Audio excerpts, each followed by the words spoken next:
bage di notte in Natale dicembre vi ha scelto a primora vesperale di amore dispensata un funesto temporale.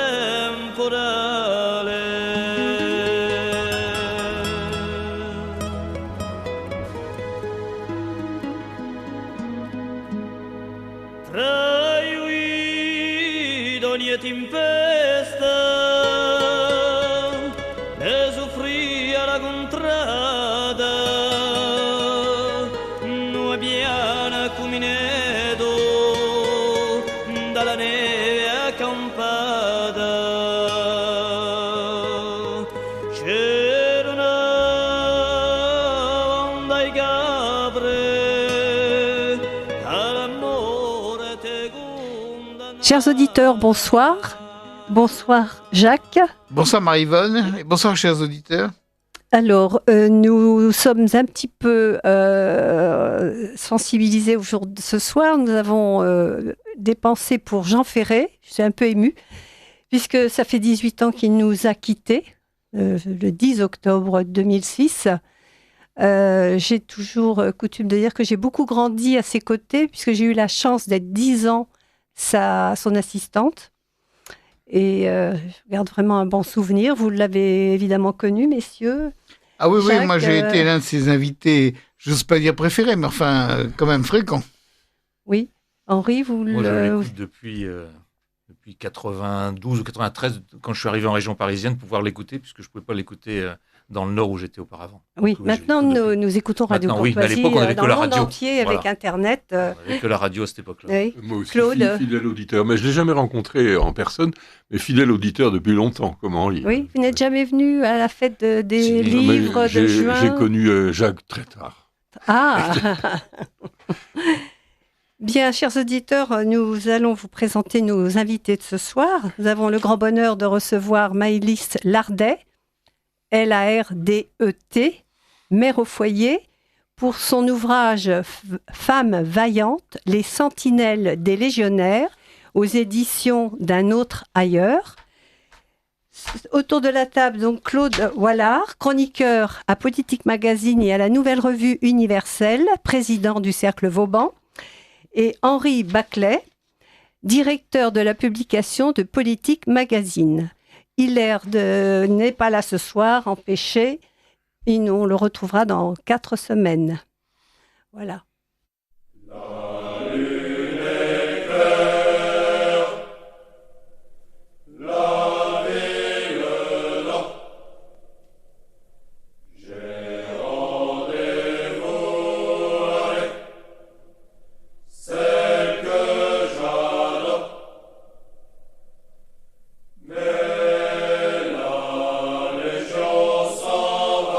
Oui, s'en va.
Merci. Alors, chers auditeurs, le chant que vous venez d'entendre ouvre le livre de Maëlys Lardet il ouvre la préface du général commandant la Légion étrangère. La lune est claire, je C'est crois, La lune est ça. claire.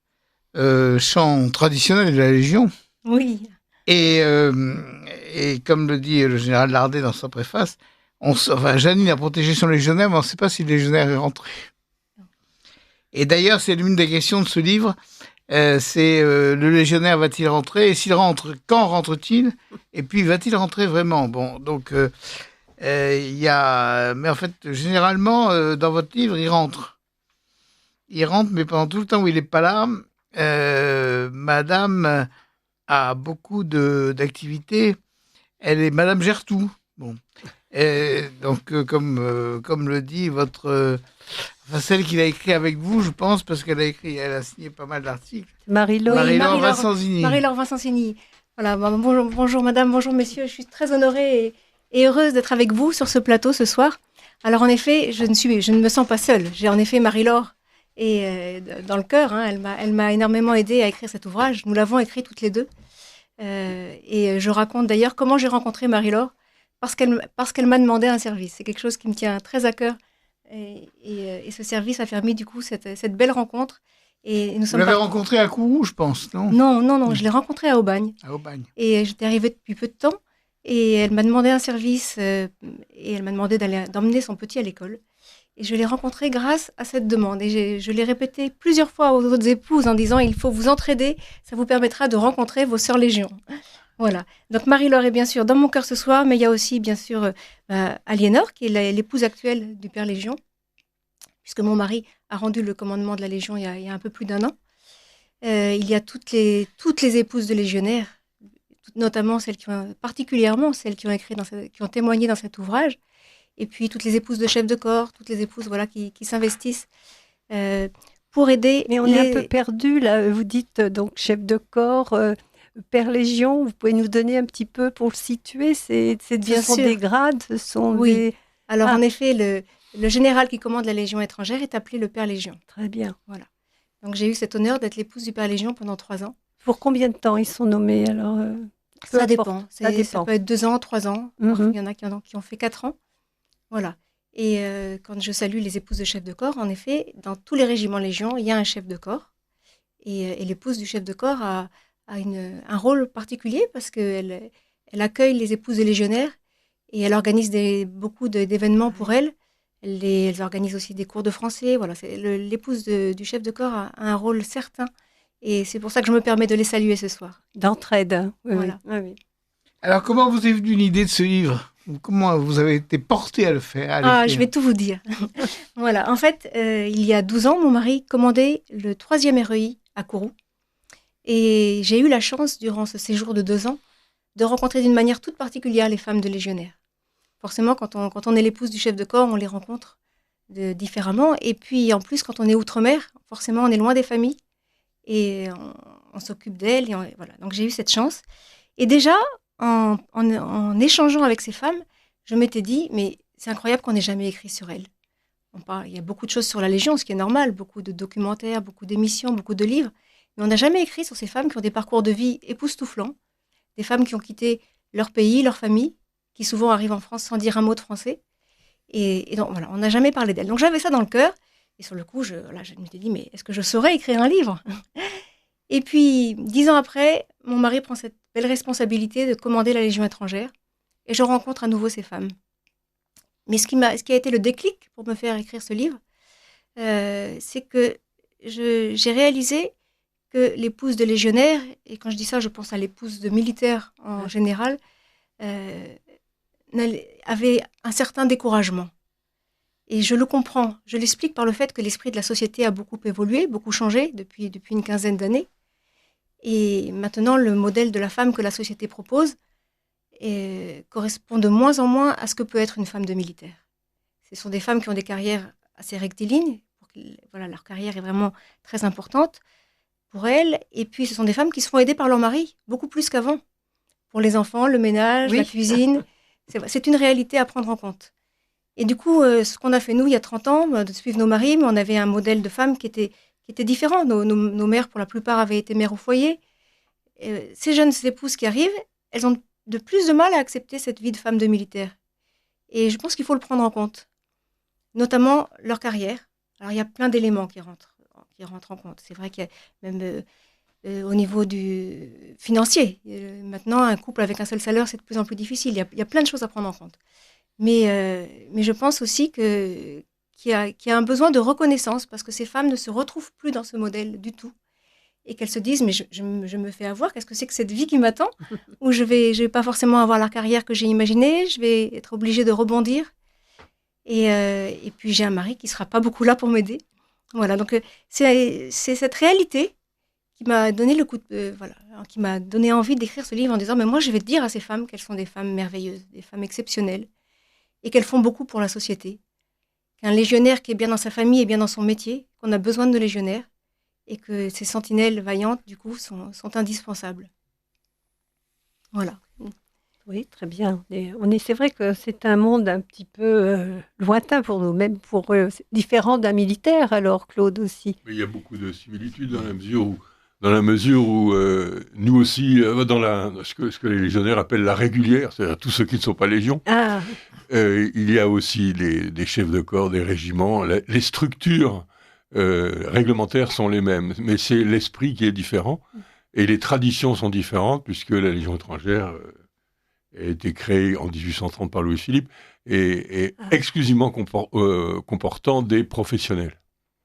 Alors des étrangers, des femmes. Et beaucoup d'étrangers, pas uniquement, mais beaucoup d'étrangers. À la différence des autres régiments où effectivement, avant que ce ne soit l'armée de métier, c'était les armées de conscription, voilà, les régiments de conscription. Exactement.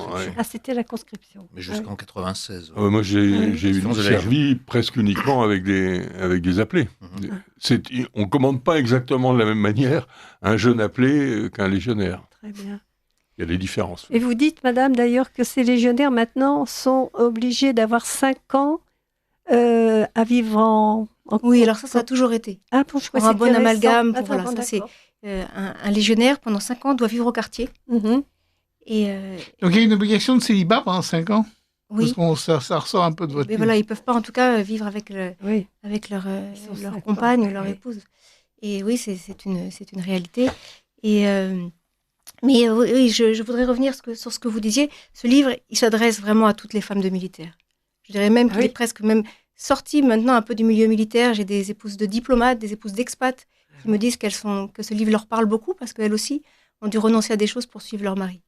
Mais les héroïnes, ce sont vraiment les femmes de légionnaires. Mm-hmm.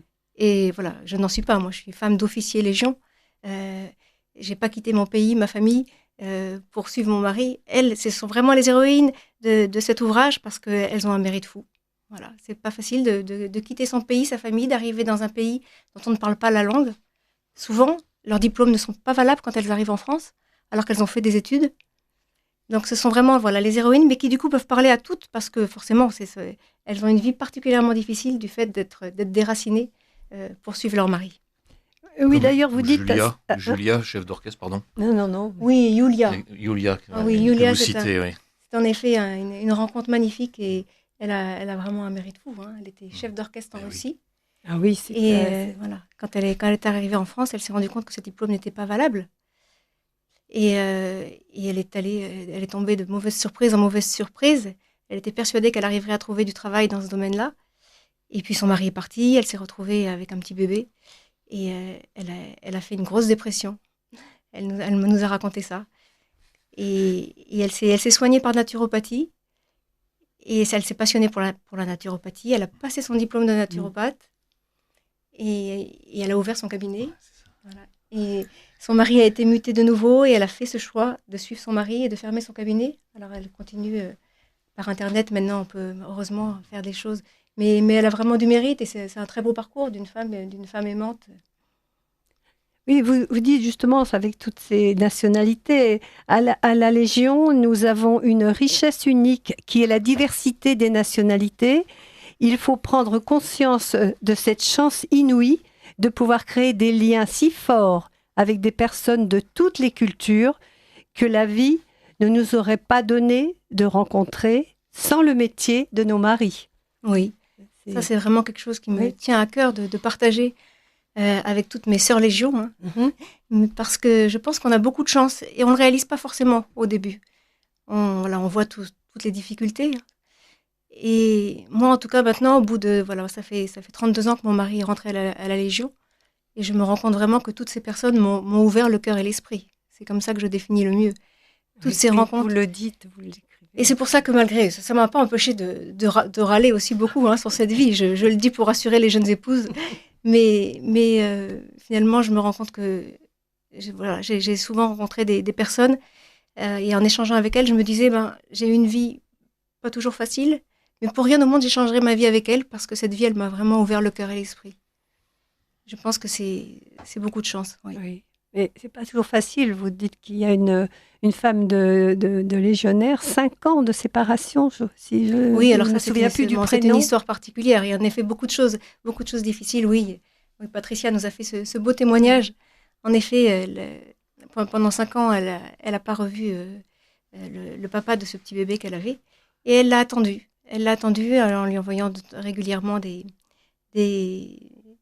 Non, je crois même pas d'ailleurs. J'ai un petit doute. Mais non, je crois qu'elle n'a pas eu de nouvelles. Et elle parlait tous les jours à sa petite fille de son papa. Elle avait une photo. Et si bien que quand au bout de 5 ans, son légionnaire est revenu, sa petite fille lui a couru dans les bras en l'appelant papa. Ça, c'est un magnifique témoignage de Patricia. Mais il faut lire le début et la fin parce que c'est tout un ensemble. Son témoignage est magnifique. Les auditeurs liront votre ouvrage. Alors, dans votre livre, qui d'ailleurs en plus est très bien édité et très bien illustré, les illustrations sont un petit peu sévères, parce que on voit une jeune femme qui dit « Moi, je n'épouserai jamais un légionnaire, je n'épouserai un légionnaire. Un mec qui n'est jamais là, je ne vois pas très bien ce que ça va. » Mais je pense qu'on est très nombreuses à pouvoir témoigner de ça. Oui. Moi, je sais que, pareil, j'avais dit, j'épouserai jamais un militaire. J'ai une grand-mère extraordinaire qui a été pour moi finalement un très bel exemple tout au long de ma vie de femme de militaire. Mais elle a perdu son mari très jeune, qui est mort à la guerre d'Algérie en 57. Elle avait 36 ans et elle s'est retrouvée veuve avec 4 petites filles. Et ça me terrorisait. Je me disais, mais qu'est-ce que c'est que cette vie? J'avais peur de m'engager dans cette vie-là. Mais maintenant, je la remercie parce qu'elle a été pour moi un bel exemple. Et ce qui m'a le plus marqué chez elle, c'est sa façon de savoir se réjouir de tout alors qu'elle avait eu tant d'épreuves. Ah oui. Et j'y ai souvent repensé dans ma vie de femme de militaire. Ah oui. Elle savait compatir à toutes nos petites misères. Elle savait se réjouir de toutes les petites choses. Et je me suis dit, c'est un bel exemple alors que c'est une femme qui n'a pas eu une vie facile. Et elle m'a beaucoup inspirée et beaucoup aidée. Mais je pense qu'on peut demander à la plupart des femmes de militaires, est-ce qu'en te mariant, tu étais d'accord? Elles vont toutes dire, non, moi j'avais dit que j'épouserais jamais un militaire.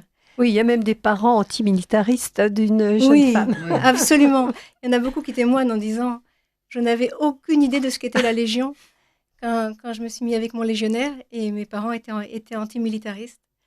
Et en effet, on a eu des témoignages très amusants et qui parle beaucoup. Parce que militaire, déjà, c'est quelque chose, mais la Légion, c'est quand même à part aussi. Oui, la Légion, c'est à part. La Légion, c'est à part du fait, justement, que ce sont des étrangers. La Légion est une grande famille. C'est quelque chose, d'ailleurs, c'est pour ça que j'aime tant ce titre de Père Légion qu'on donne au général qui commande.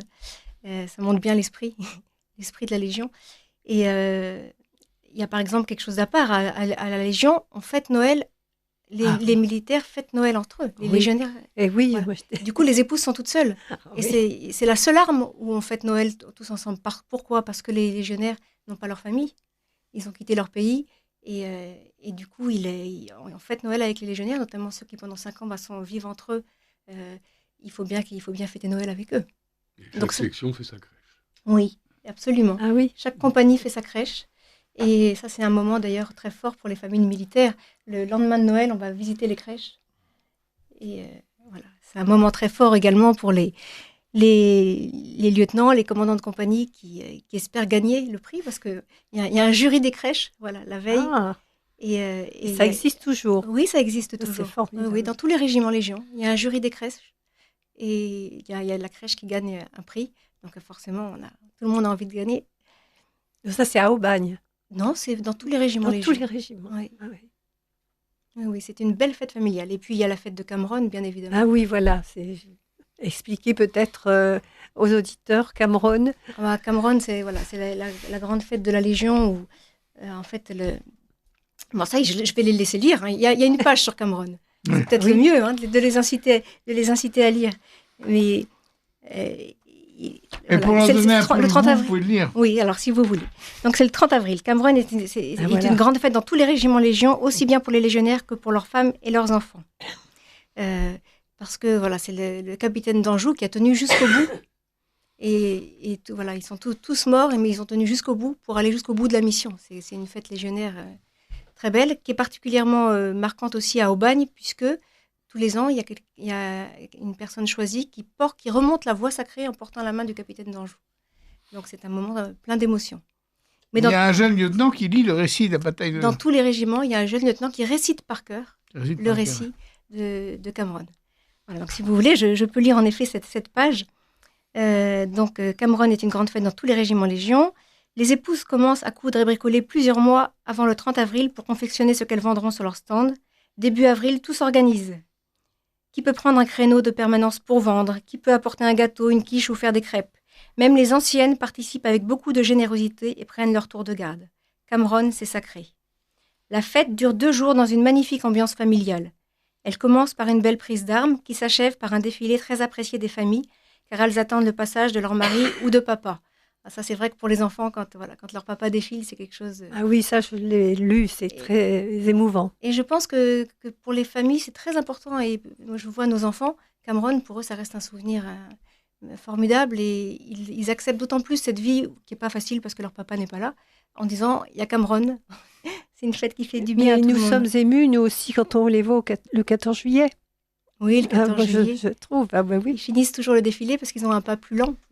Voilà. Et ils sont toujours très applaudis, c'est certain. Alors continuez, Cameron. Je continue. La fête... Non, ça je l'ai dit. Puis la kermesse commence. Pour les enfants, c'est le rêve. Stand tenu par les légionnaires qui leur font enfiler un petit treillis pour franchir des obstacles, faire de la tyrolienne ou encore une séance de tir. Beaucoup de manèges en tout genre et des parents qui cassent leur tirelire et donnent plein de tickets pour les stands parce que c'est Cameron. Pas besoin d'en dire davantage. Le 30 avril, au soir, a lieu l'élection de Miss Képi Blanc, un moment toujours très joyeux et festif. Cette grande fête légionnaire fait du bien aux familles et aide à accepter les moments plus difficiles, notamment les absences. Voilà. Oui, c'est une fête de famille, en fait. C'est une fête de famille. Qui est en même temps une grande fête militaire. Vous parlez des fêtes, alors je ne sais pas si c'est le moment, vous parlez des popotes. Oui. Alors ça, les popotes, c'est en effet, c'est un repas de tradition. Voilà. Et forcément, voilà, j'ai voulu mettre un petit mot parce que je sais que souvent les épouses, elles ont du mal à accepter qu'en plus, voilà, il y a déjà le rythme militaire pas facile, il y a le départ sur le terrain, il y a les OPEX, maintenant il y a les missions sentinelles aussi, ça fait beaucoup. Et du coup, quand il y a des moments de cohésion comme ça qui se rajoutent, elle trouve ça dur en disant c'est le moment où je pourrais avoir mon mari, et en plus il faut un moment de cohésion. Et il faut un dîner, un repas popote. Enfin, il faut un popote. Mais du coup, j'ai voulu mettre un peu d'humour là-dedans en leur disant maintenant, ce sont nos meilleurs souvenirs. Et quand on se retrouve avec tous ces camarades avec qui ils ont fait des popotes, c'est des souvenirs magnifiques. Donc je voulais les encourager en leur disant que au début, on râle et puis après, on se dit allez, ils ont popote ce soir. Non, on va se faire une papote, une papote de filles. On va se faire un petit resto. Je crois qu'il faut prendre les choses comme ça avec beaucoup d'humour. Et ça permet de garder le moral. Et les OPEX, c'est à quel moment de l'année? C'est tout le temps? Alors ça, je ne sais pas si vous avez vu. Du jour au lendemain, oui, c'est ça. On dit qu'en fait, on ne sait jamais ce qui peut arriver. Parce que même quand... je mets ça aussi avec humour. Souvent, quand il y a un programme qui est établi, en fait, ça change. Donc, ça peut arriver. Moi, je sais que personnellement, mon mari est rentré d'OPEX. On est parti 15 jours en permission, ça faisait 5 mois qu'on ne s'était pas vus. Et il a recommencé à travailler une semaine et il est revenu en disant il y a une mission qui vient de tomber, on repart à la fin de la semaine. Et moi, j'avais trouvé ça très dur sur le moment. Forcément, j'avais l'impression, comme je le dis, d'être dans le jeu de loi et de retourner à la case départ. Oui, c'est ça. Et Et puis, voilà, donc, non, les OPEX, ça peut être une fois. Ça dépend des périodes, ça dépend aussi de ce qui se passe dans le monde, hein, et des interventions. L'actualité géopolitique. Exactement. Mhm. Donc, il y a des moments où il y a beaucoup OPEX, d'OPEX. ça signifie opération extérieure. Opération Voilà, extérieure. c'est ça, je voulais savoir. Exactement. Ah oui. Et c'est vrai, voilà. Moi, pendant les 8 premières années, mon mari est beaucoup parti. Après, ça dépend des moments. Après, il est moins parti. Ça dépend des régiments aussi. Et c'est à ce moment-là que les sentinelles, les femmes de légionnaires gèrent tout. Oui, Oui, Bah oui, bien il faut sûr, tout hein. prendre avec les enfants. Oui, la femme de légionnaire gère tout. Alors, j'ai fait aussi un chapitre sur la LEM. À peine ils partent, on peut être sûr qu'il nous arrive quelque chose. Ah oui. Mais on peut tout La témoigner. LEM, c'est la loi de l'emmerdement maximum. Exactement. Et c'est infaillible. C'est infaillible, ils partent, on sait que le lendemain, le lave-vaisselle ne marchera plus, la voiture tombera en panne, et que... Voilà, donc il y a un chapitre plein d'humour là-dessus, et on est obligé de se débrouiller. On est obligé de prendre sur soi, et voilà. Mais c'est sympathique, du coup, de pouvoir partager ça entre nous, et de se rendre compte qu'on est toutes pareilles. Je pense que c'est aussi un des messages importants que j'ai voulu faire passer dans ce livre. C'est de leur dire, on est toutes pareilles, on a toutes les mêmes difficultés, et ça aide. Parfois, on arrive à se demander si on n'a pas un problème nous-mêmes, en disant, mais et non, quand on parle avec une sœur Milly, une sœur Légion, qui nous dit, mais non, mais moi je vis exactement la même chose, ça apaise. Voilà. Et en fait, on voit pas du tout les grades, là. Non, alors moi, pour moi, pour les femmes, je l'ai dit et répété, et c'est même d'ailleurs le meilleur conseil que j'ai envie de donner à une femme de chef de corps, c'est de dire que nous, les épouses, on n'a pas de grade. Parce que ça permet de vraiment rencontrer toutes ces femmes de légionnaires. Et c'est vrai qu'on n'a pas de grade. Nos maris ont des grades, c'est normal, c'est l'armée. Mais nous, les femmes, on a les mêmes difficultés, on a les mêmes peines, les mêmes joies, et on n'a pas de grade nous-mêmes. Et j'aime bien employer ce terme de sœur légion. Parce que du coup, ça permet d'expliquer ça. En disant, dans une famille, il n'y a pas une sœur générale, une sœur capitaine, une sœur adjudant-chef et une sœur caporal-chef. Oui. Dans une famille, il n'y a que des grandes sœurs et des petites sœurs. Et ça, je pense que c'est... moi, en tout cas, je peux dire que toutes les épouses de légionnaires, je connaissais leur prénom, mais je suis incapable de dire le grade de leur mari. Et c'est quelque chose qui, pour moi, est très important. A été très important.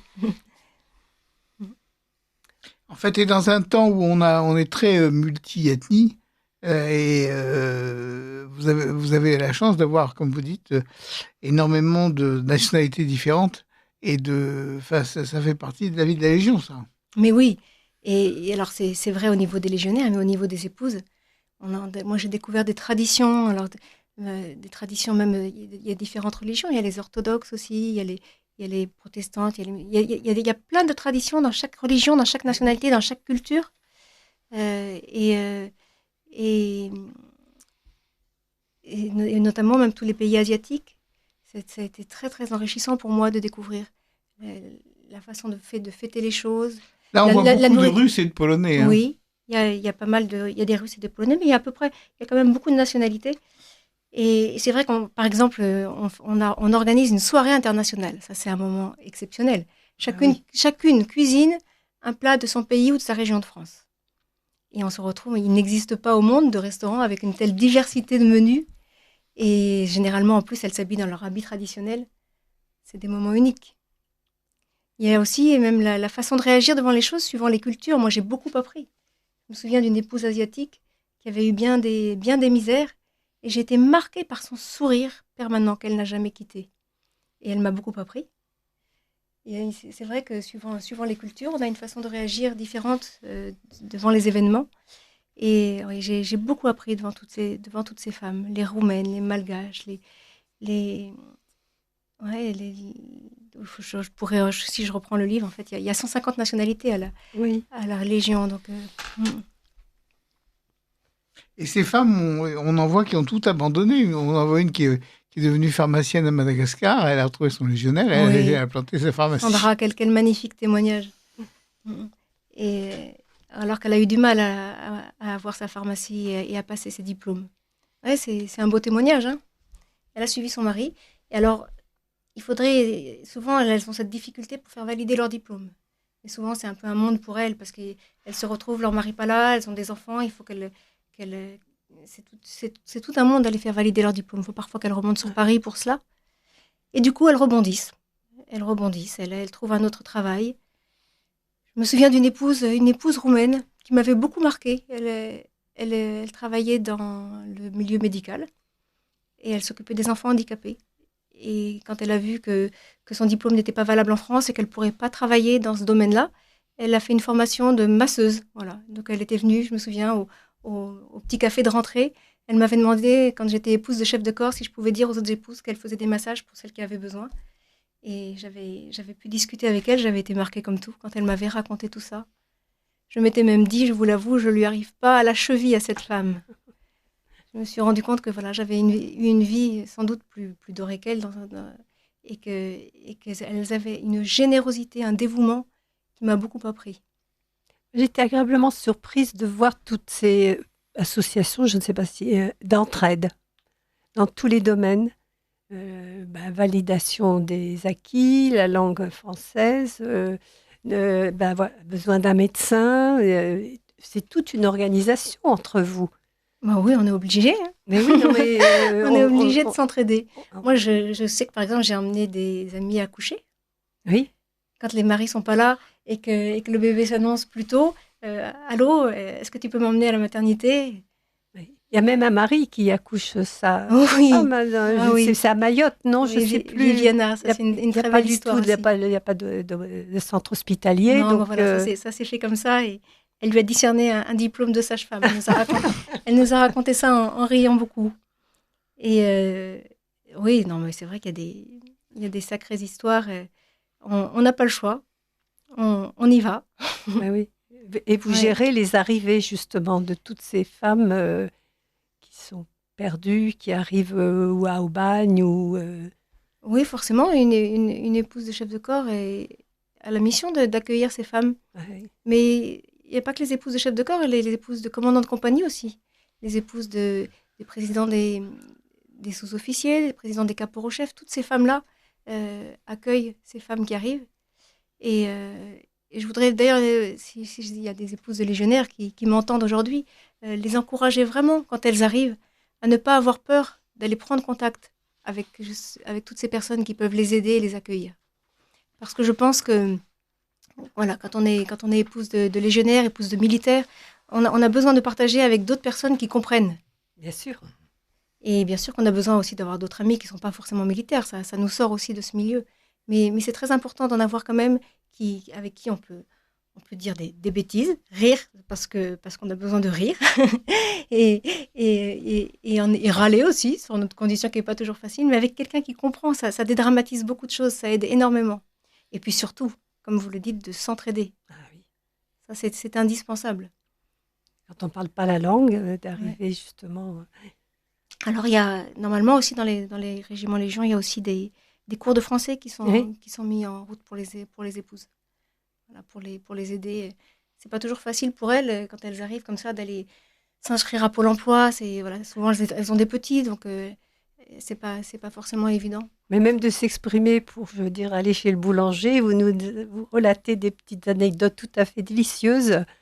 Quand elles ne dominent pas le français, elles essayent. Alors oui, ça c'est un chapitre que je conseille vivement aux auditeurs. La lecture aux auditeurs. Aux futurs lecteurs. Voilà. Elles nous ont fait bien rire avec leur difficulté et l'apprentissage du français. Oui, c'est celle qui avait entendu dans la boulangerie quelqu'un qui dit 2 baguettes. Oui. Voilà. Alors elle savait dire que 2 baguettes. Voilà. Donc, elle s'est dit comment je vais faire quand je veux qu'une. Mais oui. Donc elle mangeait beaucoup de pain. Voilà, exactement. Nous rappelons aux auditeurs qui sont à l'écoute de Radio Courtoisie, le libre journal de Jacques Trémollet de Villers. Et nous recevons ce soir, avec plaisir, Maëlys Lardet pour son ouvrage, coécrit, même il y a pas mal de témoignages finalement. C'est vous qui avez oui, nous avons recueilli les témoignages. Édition. Pendant 2 ans, nous avons recueilli les témoignages d'une 50aine de femmes de légionnaires. Et voilà, donc on a fait éditer ça à Cameron 2023. Il est sorti pour Cameron 2023, cet ouvrage.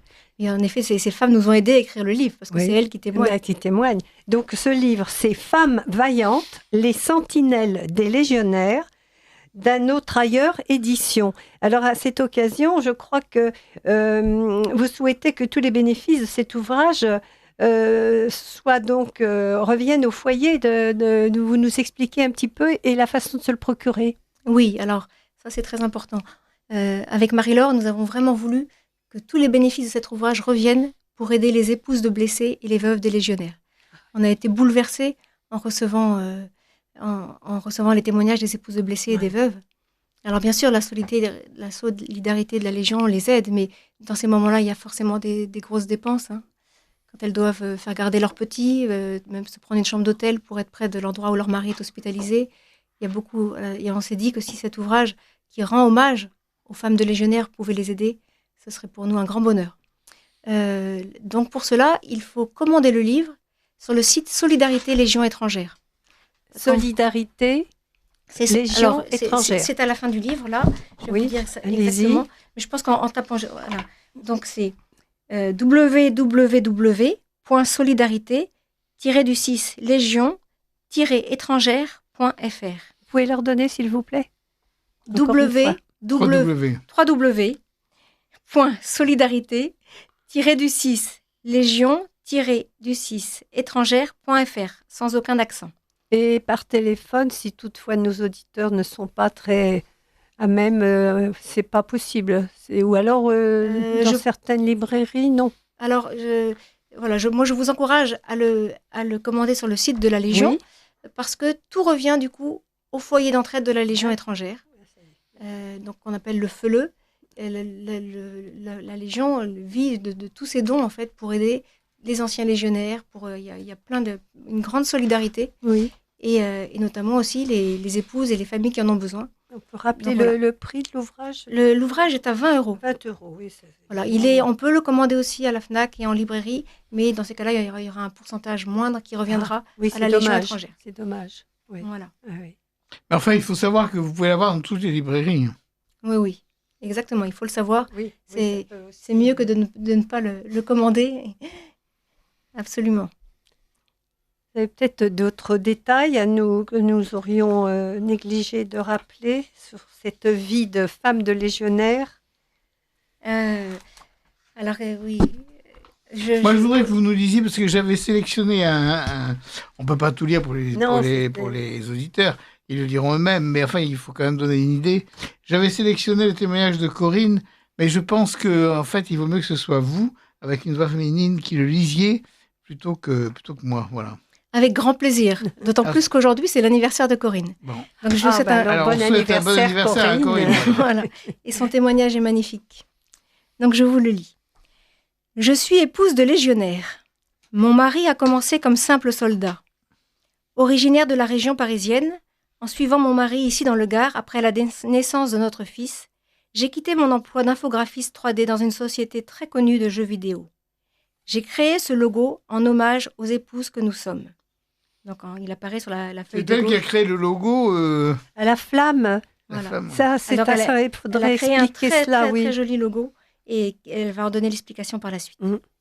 En plus de rassembler, il fallait que cette image nous représente toutes, avec nos diversités, nos origines des 4 coins du monde, nos différentes cultures. Nous sommes toutes différentes, mais nous avons ce point commun d'être femmes de légionnaires qui nous rapproche et nous fédère. Cette femme légion est donc tout naturellement aux couleurs vert et rouge, sans distinction d'origine, d'âge, etc. Simple, épurée, elle représente ces femmes que nous sommes, sans chichi, aux multiples casquettes, courageuses et coquettes, le sourire aux lèvres malgré les difficultés. Cette femme porte sur sa tête la flamme en signe d'appartenance à cette famille légion, symbole qu'arborent fièrement nos maris. Cette flamme, nous la portons également fièrement sur nos têtes, également sur nos épaules, parfois même dans le dos, certains jours de découragement, mais quoi qu'il en soit, toujours dans nos cœurs. Au travers de ces valeurs familiales, il y a une notion importante nous concernant, celle du foyer. Cette flamme représente aussi le foyer dont nous sommes les gardiennes. J'aime cette image symbolique, inspirée des croyances romaines sous l'Antiquité, qui vouait un culte sacré au feu gardé par des prêtresses appelées vestales, les gardiennes du foyer, qui ne devaient pas s'éteindre, en référence plus largement à la puissance de Rome. À l'instar de cette symbolique, j'aime cette image poétique, par laquelle nous sommes les gardiennes d'une flamme qui ne doit pas s'éteindre, notre foyer familial. Cette vision de la famille donne un sens tout particulier au rôle que nous jouons en arrière-plan. Nous sommes les garantes du lien dans la famille et avec le régiment. Nous sommes la base arrière, comme le répète souvent la Légion. Le port d'attache auquel s'accrochent nos hommes, nos enfants, et sur lequel s'appuie le régiment. Cette vision de la femme, je la porte tout particulièrement dans mon cœur, car grâce à la Légion, j'ai pu prendre le rôle de mère au foyer et l'assumer. En tant que mère, je me sens valorisée au régiment, portée par les valeurs famille pour lesquelles on nous rend souvent hommage. En opposition à la vie civile, les valeurs Légion sont pour moi des valeurs refuge. Des valeurs contraires à l'ère du temps. J'aimerais finir sur ce témoignage personnel où les contraintes dues au métier sont devenues des opportunités pour me réinventer. Par ce simple dessin, j'aimerais adresser ma contribution à l'édifice Légion, une forme de remerciement et de témoignage de ma reconnaissance pour tout ce qu'elle m'a apporté au travers de mon mari. Voilà, c'est très beau, hein. On félicite Corinne et on lui souhaite un bon anniversaire en même temps. Alors, qui est Corinne? Une épouse de légionnaire. Une épouse de légionnaire. Voilà. C'est dans le mari que j'ai rencontré. Que vous connaissez particulièrement. Que j'ai rencontré grâce à ces belles années où j'ai été l'épouse du Père Légion. Ça a été pour moi une très belle rencontre. Voilà. C'est elle qui a fait le logo qu'on trouve dans le livre. Exactement. Le logo du Club des épouses. Mais là aussi, vous voyez, c'est grâce à l'épouse du chef de corps. L'épouse du chef de corps du premier aigle à ce moment-là, qui a su que j'avais ce projet de livre et qui m'a dit il faut que tu rencontres Corinne, et qui me l'a présenté. Donc je la remercie beaucoup pour cela. Moi, je suis un petit peu ignorante. Pourquoi vert et rouge? Ce sont les couleurs de la Légion. Tout simplement. Oui. C'est bien ce qui me semblait. Mais je ne saurais même pas vous dire. Alors ça, pourquoi ben oui, je vais me renseigner dès ce soir. Non, j'ai oublié. Je l'ai su, mais j'ai oublié. Tous les cœurs ont deux ventricules, un ventricule vert et un ventricule rouge. Voilà. Oui, ce dessin de sentinelle me tenait vraiment à cœur. Parce que, en fait, c'est un peu ça. C'est vrai que quand on rentre dans un régiment, la sentinelle, on n'y fait pas attention. Et pourtant, elle est là et c'est elle qui permet qui garde le régiment. Et l'illustratrice. Alors justement, oui, c'est très bien que vous me posiez la question parce que je me disais qu'on n'en avait pas parlé. Non. Donc c'est Amy Femme de Milly, donc une femme de militaire, qui a mis énormément d'humour et qui a donné de la valeur à ce livre en l'illustrant. Oui, c'est réussi. Oui, vraiment. Je pense que ça fait. Elle fait beaucoup pour la réussite de cet ouvrage et je tiens à la remercier beaucoup. Elle a laissé parler son cœur de femme de militaire et elle continue d'ailleurs avec... Alors elle n'est pas femme de légionnaire. Non, elle est femme de militaire. Donc c'est pour ça que je vous dis que ce livre parle vraiment à toutes les femmes de militaires. Elle fait un dessin là, qui s'appelle « Les réflexions à 2 balles ». Ah oui. Alors, il y en a une qui dit non, mais tu le savais qu'avant de te marier, tu l'as choisi. Et l'autre répond tu sais, entre le savoir et le vivre, il y a une grande différence. Mais oui, c'est exact. Et c'est vrai qu'on a souvent ce genre de réflexion. Moi, je me souviens par exemple de mariage où j'allais, c'était un tour de force sans mon mari, avec les enfants qui étaient malades en voyage. Et là, on arrive et on se retrouve dehors à la sortie de la messe avec 2 enfants qui braillent et des gens qui disent « Oh là là, tu te savais en te mariant, toi hein ?» Et t'es là, on dit « Oh là là, c'est quoi ces réflexions ?» En fait, je le savais, mais forcément, les personnes ne comprennent pas toujours. Et voilà, là aussi, on a voulu du coup transmettre tout ça, partager sur tout ça, qu'elles se rendent compte qu'elles ne sont pas toutes seules et qu'on vit toutes les mêmes choses. Et même si ces personnes... parler des enfants un petit peu alors aussi, parce que... Oui, tout à fait, parce que c'est vrai que c'est pas rien non plus d'être enfant de militaire. Oui. Et notamment quand on est adolescent et qu'on change de camarade, de classe, c'est un gros effort. Alors ça leur donne une faculté d'adaptation qui est une richesse, mais sur le coup, ils s'en rendent pas compte. Donc, vous voyez, moi depuis que j'ai écrit ce livre, pas mal de personnes me disent qu'il faudrait écrire un livre sur les témoignages des enfants de militaires. Donc voilà, j'ai ça dans le cœur. C'est vrai qu'il y a notamment, là, j'ai les générations qui ont eu leur père en Indochine, en Algérie. Il y a des témoignages impressionnants de toutes ces personnes à donner. Mais ce n'est pas rien d'être enfant de militaire. Et je pense que c'est aussi apaisant pour eux de voir qu'ils ne sont pas seuls à vivre la même chose. Ah oui, oui, oui. Mais il y a aussi une réflexion que ce pauvre petit garçon, ton papa est légionnaire, alors il tue les gens. Oui, bah oui. Absolument. C'est Arthur, en effet, qui témoigne de cela. Et les gens ignorent souvent totalement ce que c'est que Il la a Légion, su ce que c'est que répondre l'armée. d'ailleurs. Il a su répondre très bien en disant que c'était pour sauver des vies que son papa faisait ça et qu'il en était très fier. Nous avons le Bobino, madame, Allons-y, messieurs. allons-y. Radio Courtoisie ne vit que grâce à ses auditeurs. En faisant un don à Radio Courtoisie, vous lui garantissez une indépendance totale et la liberté de ton que vous ne trouvez pas ailleurs.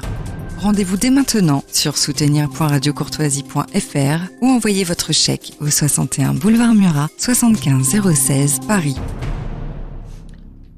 Nous Merci. reprenons. Nous reprenons. Alors, je vais demander à notre auteur, que je vais peut-être appeler Maëlys, parce que j'ai appelé Maëlys pendant longtemps, même si maintenant je l'appelle Madame. Et, Avec plaisir. oui, mais quand même. On se permet tous de vous Je vous appeler appelle pas Maëlys. Madame la Ah oui. Générale, mais Ouais. je vous appelle- Moi, je préfère que vous m'appeliez Maëlys. mais je vais lui demander quand même. Bon, alors vous avez. Et depuis que ce livre est sorti, vous avez eu beaucoup d'échos, de retours Oui, j'ai eu beaucoup de retours. Beaucoup de retours de femmes de légionnaires. Une m'a appelé le lendemain de la sortie du livre. Et ça, je le garde dans le cœur comme un souvenir qui m'a rendue très heureuse. Elle m'a appelé en me disant « Maëlys, je t'appelle pour te dire que ce livre a changé ma vie. » Avec en plus son accent étranger et ses fautes de français. Donc ce retour avait un charme particulier pour moi. Et elle me dit « Ce livre a changé ma vie. Hier encore, je me disais qu'il fallait que cette vie s'arrête. Maintenant que j'ai lu ce livre, je suis fière d'être femme de légionnaire. » Et Beau témoignage. Encouragé, un oui. témoignage vraiment magnifique. Elle me disant, j'ai lu des témoignages de femmes qui ont eu une vie plus difficile que la mienne et ça m'a donné beaucoup de courage. Voilà. J'ai eu plein de retours. Il y a beaucoup d'épouses qui se sont mises du coup à me raconter ce qu'elles n'avaient jamais osé raconter. Le fait de le voir raconté par les autres, elles se sont dit, mais en fait, moi aussi, j'ai vécu ça. Et ça leur a fait du bien de parler. Voilà, une d'entre elles me disant, voilà, quand je suis arrivée à Calvi, donc son mari était au 2e REB, quand je suis arrivée à Calvi, je disais que bonjour et s'il vous plaît. Mon mari m'a juste montré où était le Super U, et puis il est parti en OPEX pour 4 mois. Et je me suis retrouvée là, elle nous raconte ça sort, on voit qu'elles ont besoin de parler. Elle me dit, j'ai passé le pire Noël de ma vie, j'ai passé la nuit de Noël devant mon ordinateur et j'osais pas le dire à mes parents de peur qu'ils se fassent trop de soucis pour moi. Et elle raconte tout ça. Et elle dit, après elle est positive sur tout ce qui lui est arrivé, où elle a eu la joie d'être maman, où elle a eu la joie Et elle termine en disant, et voilà qu'au bout, voilà, ça fait maintenant tant d'années que mon mari est dans la Légion, et je découvre ce livre, préfacé par le général commandant de la Légion étrangère. Pour elle, c'était vraiment quelque chose d'important. Et il raconte des choses comme j'ai vécu, et puis d'autres choses aussi différentes, et ça nous fait un bien fou. Voilà. J'ai eu des témoignages magnifiques. Il y a une épouse qui m'a dit aussi qu'elle avait offert ce livre aux maîtresses de ses enfants. Une épouse roumaine. Ah oui. Et elle dit, ça leur permettra de comprendre ce que je vis, d'avoir un regard différent sur moi. Et notamment, elle dit, pour les devoirs des enfants, les professeurs ne se rendent pas compte. Nous, on ne parle pas bien la langue. Souvent, c'est leurs enfants qui leur apprennent. Hein, parce qu'elles, elles essayent, elles prennent des cours de français, mais comme leurs enfants, eux, ils vivent en France, ils parlent mieux français qu'elles. Et pour les aider pour les devoirs, elles ont du mal. Donc voilà, une épouse m'a dit, je vais l'offrir aux maîtresses de mes enfants, aux commerçants à côté de chez moi, pour qu'ils aient un autre regard sur moi et qu'ils comprennent qui je suis. J'ai eu aussi des retours étonnants de Marie, de légionnaire. Ah oui, alors. Me disant, j'ai découvert des choses que ma femme a vécues, que j'en avais jamais pris conscience. Et c'est beaucoup d'émotions de certains légionnaires. Et notamment dans les séances de dédicace, il y a beaucoup d'émotions. Il y a aussi des personnes qui viennent me le faire dédicacer pour leur maman, qui est déjà décédée, en disant elle a été une sentinelle vaillante pendant tant d'années auprès de mon père. Voilà, ce livre qui sort, je veux qu'elle en ait un à son nom. Alors, ce sont des dédicaces compliquées. Ah, oui, voilà. Mais je trouve ça très beau. Il y a un chapitre qui m'a aussi, c'est l'espérance d'attendre un enfant. Oui, on a vraiment voulu avec Marie-Laure qu'il y ait un petit mot. Parce que c'est toujours très dur pour une femme de ne pas pouvoir attendre d'enfant. Et il y en a malheureusement qui ont cette épreuve. Mais alors, quand on est femme de militaire, c'est encore plus difficile. Il y a des absences très longues. Hein. Parce qu'en fait, on repousse régulièrement à 5 mois, 6 mois ce projet de bébé parce que le mari n'est pas là. Et même quand il est là, il suffit qu'il ne soit pas là au bon moment. Mais oui, Et, mais oui. et puis c'est surtout que quand ils ne sont pas là, il y a une solitude. Quand on se retrouve toute seule le soir chez soi. Et donc j'ai vraiment voulu mettre un petit mot pour ces femmes. Je pense que c'est une épreuve qui est dure pour toutes les femmes, mais qui est encore plus dure pour une femme de militaire. Mhm. Oui, d'ailleurs, à un moment, il y a un dessin où on voit Ah oui, oui. l'épouse qui attend son mari. Oui. Et puis il lui dit, finalement, c'est repoussé. C'est dans une semaine, puis dans une semaine. Et puis finalement, on a trouvé un avion et tout. Et elle dit, oui. Et le cycle féminin, ils s'en foutent. Mais oui, mais c'est tellement ça, parce que quand ils rentrent... Alors, on vit aussi des moments magnifiques. Hein. Je pense que ce livre montre des femmes qui sont... Voilà, qui parlent simplement de leurs difficultés, mais qui sont des femmes heureuses. Et les retrouvailles, c'est un moment incroyable dans un couple. Se retrouver comme ça au bout de plusieurs mois. Mais c'est vrai que ces retours, c'est terrible, terrible. Moi, je me souviens d'un jour, il devait rentrer le soir. Ça avait été rallongé par 3 fois. Il devait rentrer au bout de 4 mois, puis on avait rajouté une semaine, puis une semaine, puis une semaine.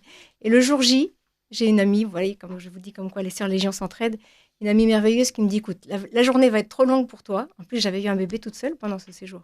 Donc, il allait rencontrer son enfant. Et cette amie me dit, viens déjeuner à la maison, comme ça au moins la journée passera plus vite.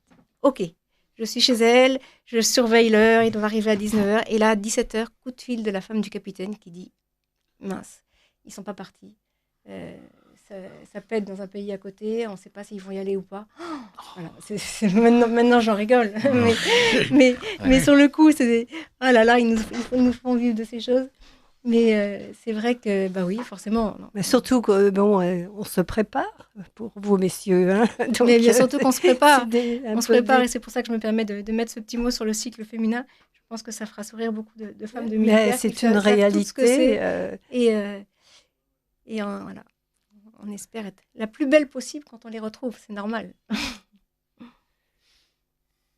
Et vous avez d'autres, peut-être...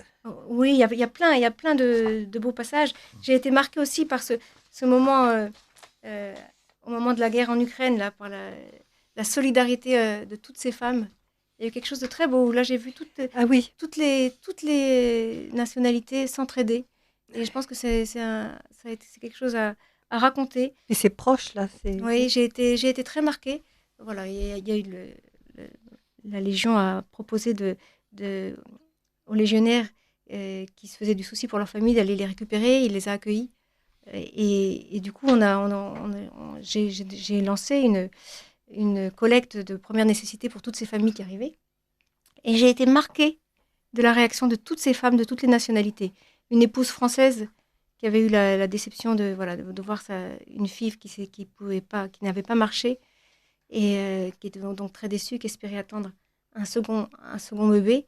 Et il y a eu une demande d'une épouse qui a dit, est-ce que vous pourriez... Ma sœur arrive demain avec un petit bébé d'1 mois, qui aurait des affaires de bébé à me prêter? Aussitôt, cette femme a apporté toutes ses affaires de bébé. Une autre épouse africaine qui est arrivée avec une voiture pleine et qui avait bien pensé tout ce qui pourrait être utile à ses enfants et qui m'a dit je sais ce que c'est, j'ai vécu ça moi aussi. Ça m'a beaucoup touchée. Une épouse russe qui est arrivée en me disant, Maïlis, je travaille chez KFC. J'ai parlé à mon patron, je lui ai demandé s'il accepterait d'embaucher des épouses ukrainiennes. Il veut bien et il m'a dit que je les formerai puisque je parle leur langue. Magnifique. Et une épouse ukrainienne, et ça je n'oublierai pas ce moment, magnifique, qui m'a appelée en me disant, Maïlis, est-ce que je peux venir te voir demain? Mais bien sûr, Irina. Et elle arrive en me disant, ma mère et ma belle-mère sont arrivées hier. Je me faisais tellement de soucis pour elles que j'arrivais rien à faire, d'autre que de penser à elles. Maintenant qu'elles sont là, je viens te voir pour te dire qu'en fait, j'ai été pendant tant d'années institutrice en Ukraine, que c'est même moi qui ai écrit les livres de mathématiques que les élèves ont actuellement. Et si tu veux, demain, je peux venir avec toi pour donner des cours aux enfants ukrainiens qui viennent d'arriver.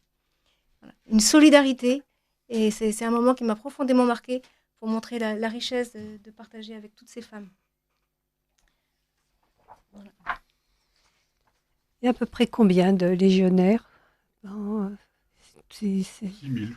6000. Oh, là, vous savez, je suis pas du tout au point. Moi, Oui, non, mais, sur les épouses, donc je veux ça bien vous parler, fait mais des sur les légionnaires, je suis pas rencontres, du tout calée. Il faudrait mieux. Voilà. Mais en tout cas, ce que je peux vous dire, c'est qu'il y a 150 nationalités à la Légion étrangère. Ouais. Donc, quel pays avez-vous visité, si je puis dire? Vous êtes allé en Alors, nous, Kourou, je crois. oui, non alors Kourou, c'est la France. Oui, Mais, bah oui, oui. c'est- oui. Mais mon mari a fait 10 ans à Calvi. Ah oui. Et, Calvi, c'est la France aussi. Calvi, c'est la France. et 2 ans à Kourou. Il a commandé à Kourou. Donc, lui a été beaucoup en Afrique, mais je ne pouvais pas le suivre dans ses opérations extérieures. Donc, je n'ai pas visité de pays par ses mutations. Si, j'ai visité la Guyane, qui est un pays magnifique. Même si c'est Oui. la France, c'est un pays qui m'a permis de Et m'évader. vous n'êtes pas allé à Djibouti, parce qu'il y a beaucoup d'affaires de Djibouti. Et non, je ne vais pas aller à Djibouti. Maintenant, il n'y a plus de régiment Légion à Djibouti. Ouais. Mais mon mari était à Djibouti quand j'ai accouché de ma fille, de Oui, notre fille aînée. j'ai vu qu'il y avait- oui. Et donc, lui, il a été tout seul. Et il a été dans beaucoup de pays d'Afrique. Mais là, c'est sûr que voilà, je n'ai pas pu suivre. Voilà. Mais beaucoup d'épouses, quand il y avait encore ce régiment, ont été à Djibouti et ont été très marquées par ce séjour. J'ai pu suivre mon mari à Mayotte quand il était père Légion et qu'il a visité le régiment de Mayotte. Ça a été pour moi aussi une très belle expérience. Mais de toute façon, je crois qu'avec mes sœurs Légion, j'ai visité un peu tous les pays du monde Ah oui. en rencontrant ces personnes qui m'ont tellement appris. Il y en a une qui devait partir, je crois, à Tahiti. Ça ne s'est pas fait, non? Dans le ou livre Haïti, oui, il me semble bien, un témoignage. Ça ne me dit rien. Non, mais Oui. elle n'a pas pu, je ne sais pas. Ah bon. s'imaginer. Il va falloir que je relise mon livre. Oui, mais il y a énormément. Voilà. Combien de témoignages avez-vous? Ah oui, une cinquantaine de femmes Ah ont ouais. témoigné. Oui. Il y a aussi une page sur le coin des anciennes. Ça montre. Ah oui, C'est pour ça que j'aime bien parler oui. des sœurs Légion. C'est impressionnant ce que les anciennes, en fait, leur mari n'est plus au régiment. Et en fait, elles sont toujours là. Et pour elles, c'est très important de rencontrer les jeunes épouses qui leur apportent beaucoup. Et elles apportent beaucoup aux jeunes épouses également. Et je me souviens de cette histoire qui m'a marquée. On avait organisé une journée pour visiter, on était à Aubagne, donc Ah oui. pour visiter les centeniers. Et du coup, Ah on oui. essayait de... Et puis, il y a une épouse qui venait d'arriver, qui ne parlait pas un mot de français. Alors, on lui dit, mais viens, mais je ne parle pas français. Viens avec nous, on s'occupera de toi, t'inquiète pas. Et là, quand on s'est toutes retrouvées dans le bus, je me suis permis de dire un petit mot en disant, y a-t-il une épouse dans le bus qui parle bien espagnol pour aider Maria qui vient d'arriver? Et c'est une ancienne qui s'est levée, dont le mari était décédé peu de temps auparavant, et qui continuait de participer à ces activités avec nous, justement, pour retrouver cette ambiance Légion. Et elle a dit, mais moi, je m'occupe d'elle. Ça a été une journée merveilleuse. Elle était tout le temps derrière elle, à lui traduire tout. Et cette entraide a continué après, puisque j'ai su qu'elle l'appelait Madré, et qu'elle avait continué de la contacter plusieurs fois. Ce sont de belles histoires. Mm. Il y a aussi malheureusement des témoignages comme Aurélie, dont le mari était pourtant très, très bon montagnard. Ah oui. Il y a eu un accident donc en montagne. Voilà. Et pourtant très Ah oui, ça, belle ce sont des- habitude. Mais oui, Mm. malheureusement, on sait toutes que ça peut arriver. Hein. Oui, oui. Et quand on a un mari militaire, on sait que ça peut arriver. Et en effet, 3 beaux témoignages d'Elena Il y en qui a a eu son 3, mari oui. blessé, et d'Aurélie et de Nathalie. Et ces témoignages nous ont bouleversés. Hein. Elena nous a livré tout cela aussi avec beaucoup d'émotion. Et son mari a été accompagnateur du porteur de la main du capitaine d'Anjou Ah oui. à Cameroun 2022 ou 23, je sais plus. Et nous toutes qui avons recueilli le témoignage d'Elena, on était tellement fiers pour elle aussi, qui méritait tellement de reconnaissance, même si elle était dans l'ombre. On savait tout ce qu'elle avait donné pour accompagner son mari lorsqu'il a été blessé. Et vous parlez aussi alors de l'autorité de la femme, parce que quand le papa n'est pas là, donc vous devez, je veux dire, garder cette autorité, même quand le couple est présent, mais vous êtes obligé de garder cette autorité pour faire face quand il est absent. Oui, on est obligé. Ça, c'est une des grandes difficultés, de Mais prendre voilà. à la fois la Oui, place oui. du père et de la mère. Et c'est pas facile parce que la mère a un rôle différent du père. Et pendant ces 4-5 mois, on est obligé de tenir un peu les deux rôles. Et oui, moi, je le dis très franchement, c'est quelque chose qui m'a beaucoup coûté. Et après, quand le papa rentre, il faut lui relaisser sa place. Ah C'est oui. pas forcément évident, c'est pas évident pour nous, c'est pas évident pour les enfants non plus. Et notamment, je pense à mon aîné qui m'a beaucoup aidée et qui du coup, forcément, avait un rôle particulier quand son papa n'était pas là. C'était pas évident pour elle non plus de reprendre sa place et que les choses se restabilisent quand la famille s'est retrouvée. Oui, d'ailleurs, à plusieurs reprises, beaucoup disent dans leur témoignage que il faut faire les deux et puis il faut aussi savoir laisser sa place au mari quand il rentre. Oui, bien sûr. C'est vraiment important parce que pour eux, c'est pas facile non plus. En fait, non. ils ne se plaignent pas. Ça, je l'ai vraiment remarqué. Ils peuvent pas se plaindre parce que c'est eux qui nous infligent cette vie avec leur métier. Donc si en plus ils nous rajoutent des plaintes, ce sera... C'est la double peine. Mais ils savent que ce sera la double peine. Donc ils ne se plaignent pas. Mais ça n'empêche que c'est difficile pour eux. Et notamment, j'ai réalisé ça au moment de la naissance de notre fille aînée, où il n'était pas là. C'est le cas de beaucoup. Hein. Je crois qu'il n'y a pas beaucoup d'épouses de légionnaires qui diront que leur mari était là à toutes les naissances. Et forcément, il ne s'est plaint de rien. Et beaucoup, même la famille, nous plaignent, nous les épouses, en disant « Ma pauvre, c'est pas facile, tu accouches toute seule. » Et puis on ne lui dit jamais à lui. Et j'ai réalisé, notamment au moment du mariage de notre fille aînée, que lui-même était profondément triste de prendre conscience de ce qu'il avait loupé plein de choses. Il s'en est pas forcément rendu compte sur le coup. Et puis au moment du mariage, au moment de faire son discours, il dit « Mais en fait, les premières années, j'étais jamais là, en fait. » Et voilà. Bon, ça n'empêche pas, ça l'a pas empêché de lui faire un magnifique discours qui a beaucoup touché ma fille. Mais j'ai vu chez lui une grande émotion de réaliser tout ça. Et je pense que les papas, pour les papas, c'est aussi très difficile. Et qu'ils ne s'en plaignent pas. Donc je voudrais leur rendre hommage aussi, si je peux le faire aujourd'hui. Oui, mais enfin, quand on lit votre livre en homme, on se dit quand même que les légionnaires ont beaucoup de chance parce qu'ils sont très aimés. Mais bien sûr qu'ils sont aimés. Et d'ailleurs, c'est justement parce qu'il nous manque qu'on s'en rend compte, encore plus. Et je me suis permis de donner ce témoignage qui est pour moi un moment important dans ma vie de femme de militaire. Je sais que je raconte simplement qu'il y a eu un moment où j'ai eu un moment de découragement. Quand on avait 3 petits, de 6 ans, 4 ans, 2 ans, et c'était la période où il était énormément parti. Et j'ai eu un questionnement de dire, mais qu'est-ce que c'est que cette vie ? Me suis-je mariée pour élever des enfants toute seule et c'est pour ça que je me permets de dire que je pense qu'il doit y avoir au ciel un ange avec une aile verte et une aile rouge. Parce que j'ai eu comme une grâce. Je me suis dit, on souffre parce qu'on s'aime et qu'on est séparés. Il y a tellement de gens qui souffrent par manque d'amour, avec des difficultés. Et finalement, quand il y a de l'amour, ça peut être très dur, mais c'est pas grave. Voilà, parce que l'amour permet de toujours avancer, pense les blessures aussi. Et je me permets de raconter ça avec simplicité, parce que c'est vrai qu'il y a des moments de découragement. Et bien sûr qu'on les aime. Nos maris militaires. Nous rappelons profondément et on en prend conscience au fil des années. Nous rappelons à nos auditeurs que nous recevons Maëlys Lardet pour cet ouvrage Femmes vaillantes, les sentinelles des légionnaires d'un autre ailleurs édition. J'ai un message, Jacques, Allez-y. d'un auditeur. Magnifique émission. Je suis épouse de militaire. C'est une auditrice, alors. Oui, c'est une auditrice. J'ai cru lire. Alors, je suis une épouse de militaire, pas de légionnaire. Et je suis heureuse d'entendre ces témoignages qui rejoignent ce que j'ai vécu, y compris, alors, les réflexions à 2 balles. Alors, je suis très heureuse. Infiniment.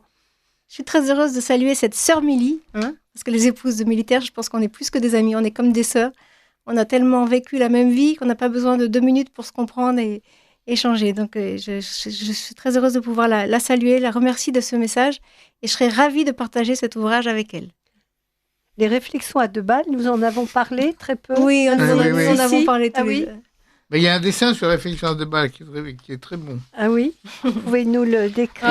Oui, Jacques c'est les deux jeunes filles ou les 2 jeunes femmes qui se rencontrent et qui disent oui, mais enfin quand même tu le savais ce que. Ah oui, Alors, oui. Alors, on va retrouver ça dans le livre. Mais il y a plusieurs réflexions, en effet, qu'on peut lire et qu'on a tout entendu. Oui, on a survolé. On a tout entendu plusieurs fois. Alors, je pense que c'est un peu plus au milieu du livre. On va retrouver ça tout de suite. Vous nous parlerez aussi des journées de cohésion.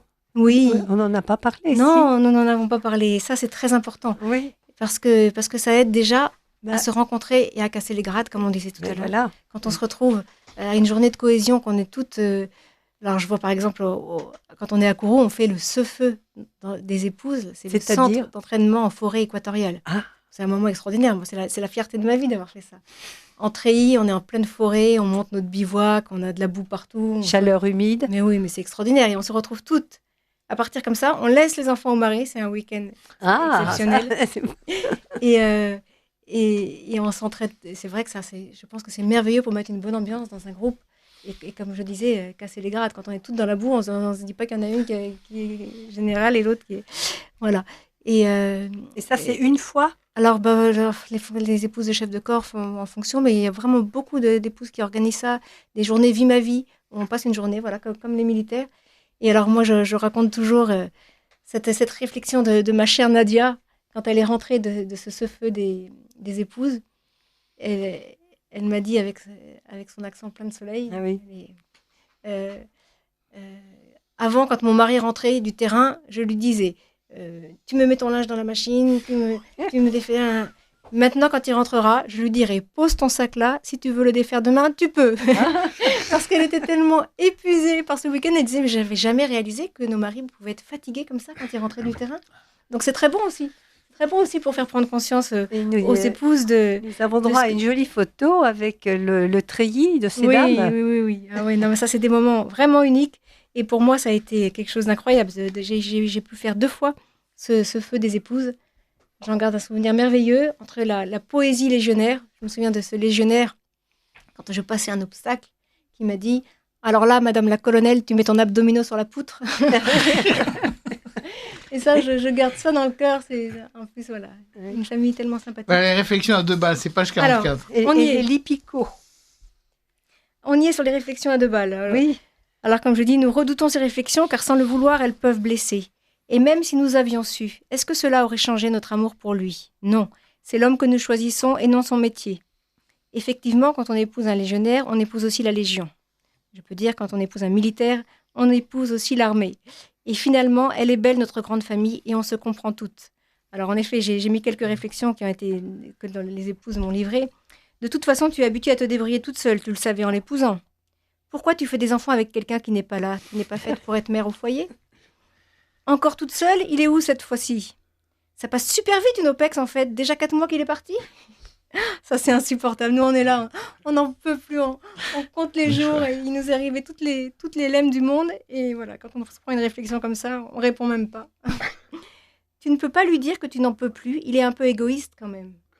Voilà, c'est vrai qu'il m'est arrivé d'entendre cette réflexion aussi. Je n'ose pas t'inviter car j'imagine que tu n'as pas envie de sortir sans lui. Ça, je pense que bon, il faut savoir sortir et prendre la vie à cœur. Et on le fait, heureusement. Je ne pourrai jamais être avec un légionnaire, je ne sais pas comment tu fais. Voilà. Ça, c'est sympa. Voilà. Ça, c'est plutôt sympa. Mais j'ai rencontré des femmes modernes, et ça, je voudrais vraiment le dire. Ces femmes de militaires, il y a eu une image un peu caricaturale avant d'une femme débordée, qui s'en sort pas, qui prend pas soin d'elle, qui brode et voilà, c'est l'image qu'il a pu avoir de la femme de militaire.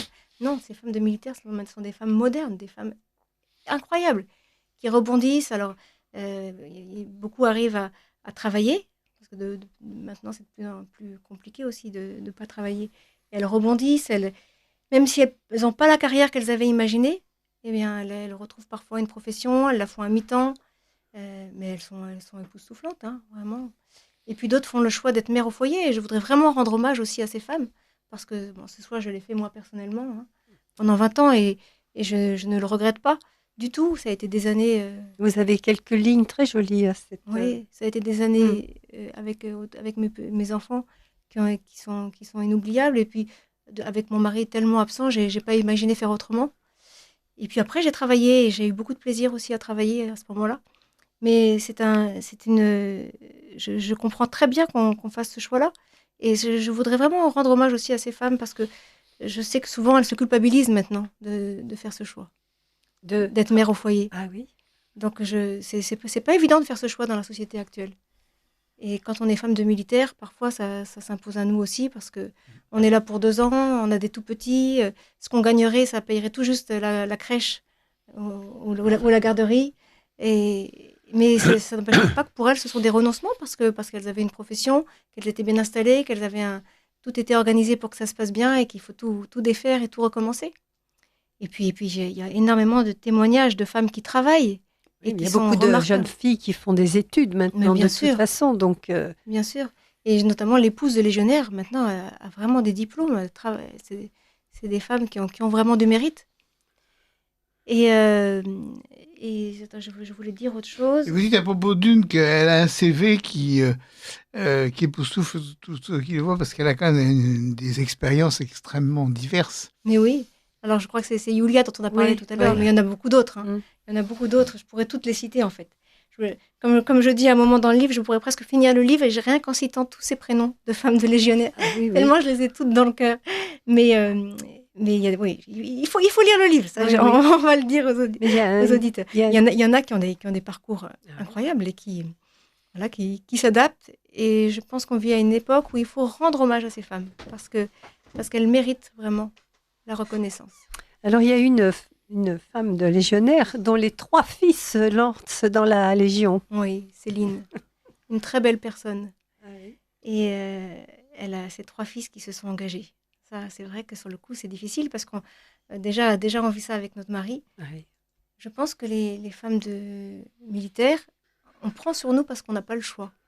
Et les événements arrivent, de toute façon, il faut être forte, il faut y aller.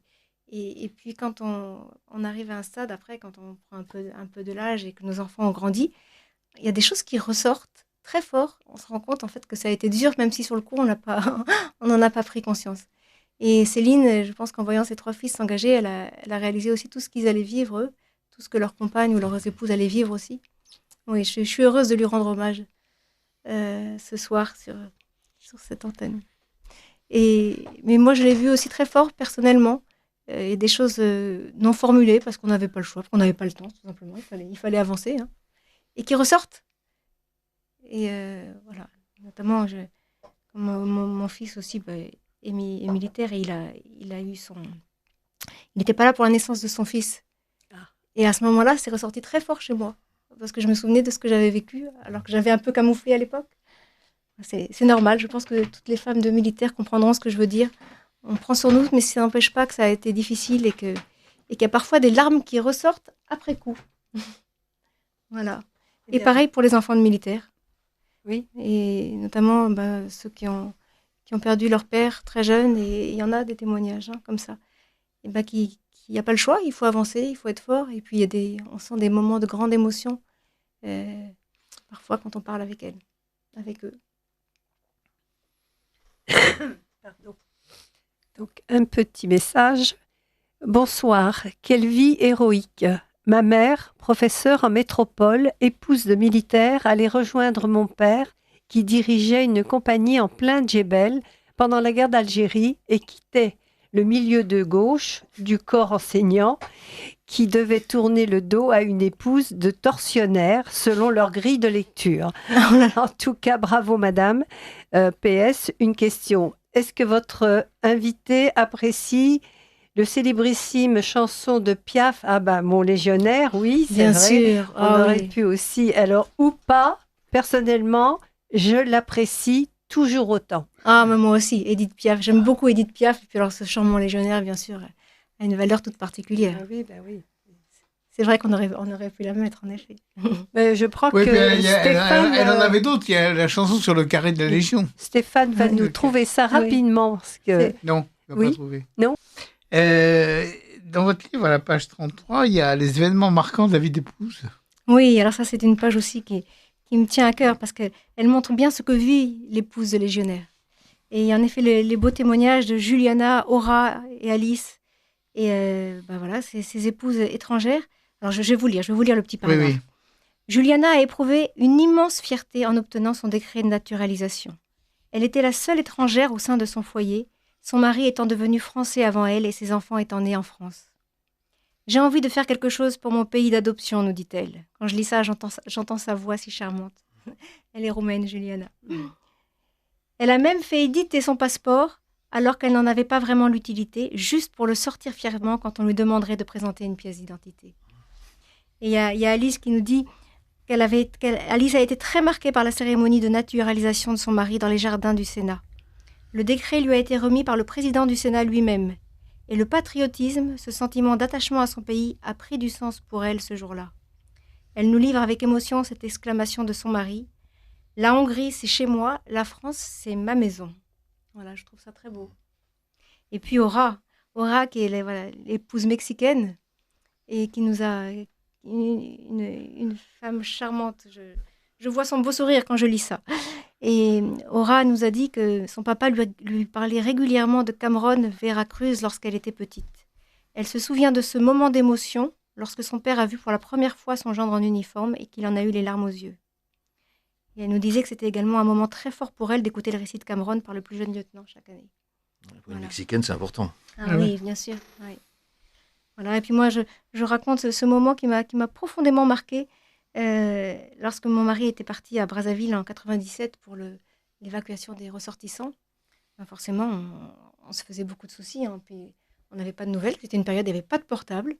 On avait des nouvelles quand il pouvait avoir un téléphone. Et du coup, on suivait à la télévision toutes les scènes de violence qui prenaient des proportions alarmantes. Et ça, c'est vraiment un souvenir qui est resté ancré dans mon cœur d'épouse. Alors que je me faisais beaucoup de soucis, tout d'un coup, le téléphone sonne en plein après-midi. Et je reconnais la voix de mon mari qui me dit « Ma chérie, tout va bien. Nous venons d'évacuer l'ambassadeur de Belgique et il est si reconnaissant qu'il nous a proposé d'appeler nos épouses avec son téléphone satellite. » Voilà, ça a été vraiment un moment très fort de ma vie d'épouse. Et je me suis toujours dit que j'aimerais rencontrer cet ambassadeur de Belgique pour lui dire merci. Si par hasard il m'écoute aujourd'hui, je le remercie de tout mon cœur parce qu'il m'a apporté une grande joie ce jour-là. Voilà. Donc on a toutes les femmes ont des événements marquants dans leur vie d'épouse. C'est bien évident, toutes les femmes de militaires. Alors il y a justement une jolie illustration de M, c'est ça, non, votre illustratrice, j'ai oublié le prénom. Émy, femme de Milly, oui. Émy. Mon légionnaire pendant l'OPEX, je t'appelle quand je peux. Voilà, et on voit un squelette. On voit un squelette sur une petite table en se tenant la tête. Avec un téléphone qui sonne jamais. Mais c'est vrai que je me souviens que, voilà, moi, il y a 30 ans, forcément, donc il n'y avait pas la technologie d'aujourd'hui. Qui est bonne pour certaines choses, mais moins bonne pour d'autres finalement, parce que moi, je sais que on s'est beaucoup écrit avec mon mari. Ah oui. Et les lettres, ça permet de formuler des choses qu'on ne formule pas par oral. Bien sûr. On les relit et puis on raconte des choses. Alors maintenant, avec les portables, c'est trop tentant de s'appeler, de se donner des petites nouvelles, et finalement ça tue la lettre, parce qu'on a déjà dit l'essentiel, donc on n'écrit pas.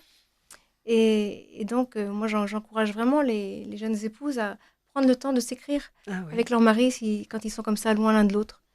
D'ailleurs, il y a une épouse là, qui avait rencontré son légionnaire, ils se sont écrits parce qu'ils n'avaient pas de portable. Mais c'est génial cette histoire. Ouais. Ah oui, je ne la raconterai pas pour que vous ayez envie d'acheter le livre, mais elle est géniale.